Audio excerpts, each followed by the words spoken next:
Hi, this is Andy Corey from ComicsAlliance.com. We're here at Comic-Con International in San Diego to talk to Chuck Palahniuk, author of Rant, Guts, Survivor, and Fight Club, about his very new project, Fight Club 2, which instead of being a novel is actually a comic book with artist Cameron Stewart.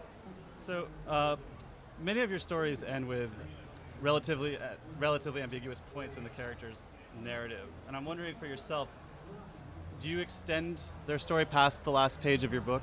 And is that, do you know what happens to these people next? And is that where Fight Club 2 came from? Have you known all along what happens to your narrator after the last page of the book?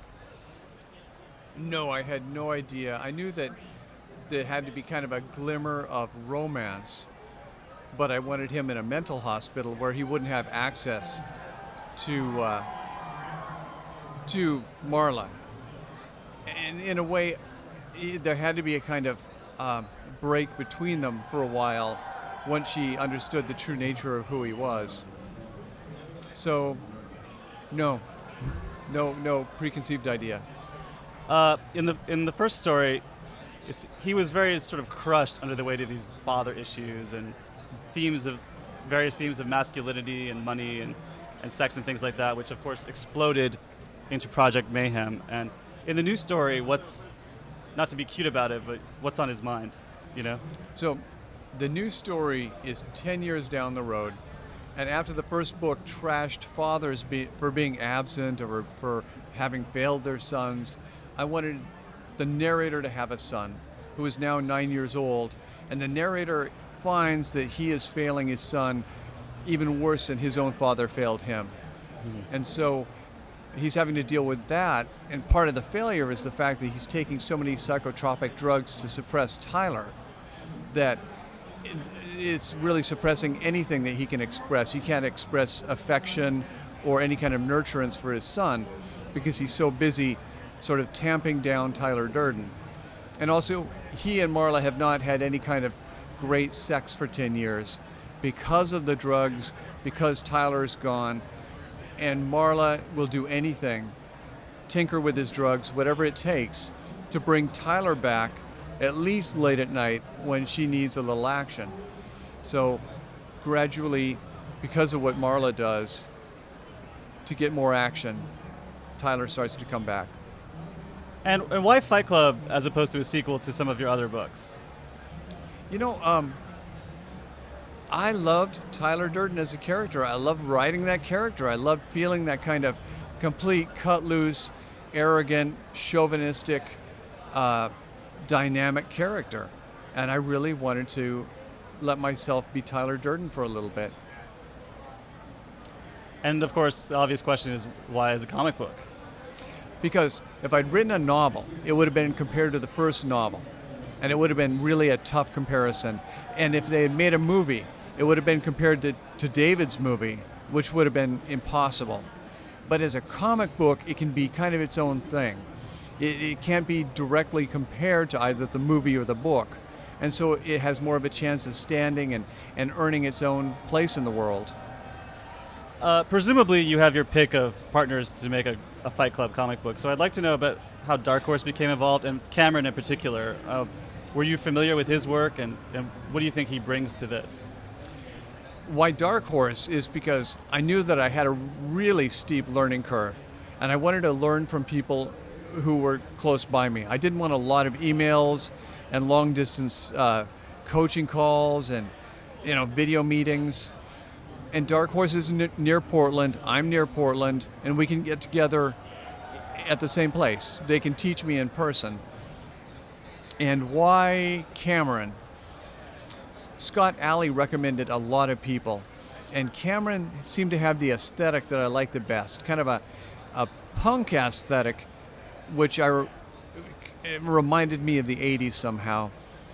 And his characters were cartoony enough that I could depict really challenging, awful things without completely shutting people down. If things are depicted too accurately, too realistically, then these sad, awful, upsetting things will completely alienate the reader. And with Cameron's slightly cartoonish style, the reader will be able to tolerate these awful things. Uh, you've veered more into some fantastical themes in your recent work. Will Fight Club have some kind of, for lack of a better word, maybe a supernatural element to it? I wouldn't say supernatural as much as a kind of postmodern element to it, because it drops back into flashbacks to explain why the narrator's parents were so absent.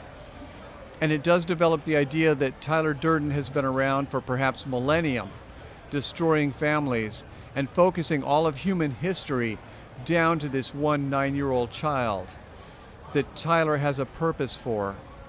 And so in that way it's fantastic, but in other ways it's going to be very postmodern in that it will incorporate aspects of the real world, similar to how David Fincher kind of cut real world suggestions and direct asides to the audience into the movie. So your work is incredibly visceral. And Guts, of course, is famous for its very sort of harrowing for the reader, funny and horrifying dynamic. And of course, comic books are a masterful medium for immersion in a kind of tone and aesthetic, and maybe Dark Horse comics especially. Fight Club deals with so much anger, and it's also very funny. So I'm curious, like the vibe of Fight Club 2, particularly as expressed by Cameron and the artwork. Like, what kind of world in terms of the tone and style? I guess in visual terms, I'm asking. The sense of the emotional sense. So much of the first story was about how people deceive other people in order to receive love and nurturing. That the narrator went to support groups so people would embrace and give him affection without him having to reciprocate that affection. And so the sequel will really explore his and Marla. They both had this inability to reciprocate affection. And so it will explore a lot more the emotional side of them. And Marla is a huge character in the sequel. She's not just the girlfriend. She's at least as big a character as the narrator is. And she carries half the story. Because with the movie, every scene had to be told with the narrator present. But in the graphic novel, we can cut to scenes in which only Marla is present. And we can intercut, cutting back and forth between the narrator and Marla. And so it's a much richer narrative in that way.